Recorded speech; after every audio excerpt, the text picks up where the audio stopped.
Peshawar high court के 4 मुस्तकिल होने वाले जजेस ने हलफ उठा लिया। पेशावर हाईकोर्ट के 4 मुस्तकिल होने वाले जजेस ने हलफ उठा लिया है। Chief justice Peshawar high court justice SM Atiq Shah ने जजेस से हलफ लिया। हलफ उठाने वालों में जस्टिस फराह जमशेद, जस्टिस साबितुल्लाह शामिल हैं। जस्टिस इनाम खान और जस्टिस औरंगजेब खान भी हलफ उठाने वाले जजेस में शामिल हैं।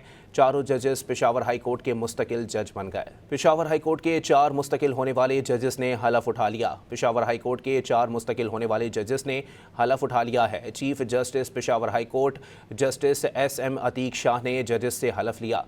हलफ उठाने वालों में जस्टिस फराह जमशेद, जस्टिस साबितुल्लाह शामिल हैं। जस्टिस इनाम खान और जस्टिस औरंगजेब खान भी हलफ उठाने वाले जजेस में शामिल हैं। चारों जजेस पेशावर हाई कोर्ट के मुस्तकिल जज बन गए। पेशावर हाई कोर्ट के 4 मुस्तकिल होने वाले जजेस ने हलफ उठा लिया। पेशावर हाई कोर्ट के 4 मुस्तकिल होने वाले जजेस ने हलफ उठा लिया है। Chief justice Peshawar high court justice SM Atiq Shah ने जजेस से हलफ लिया।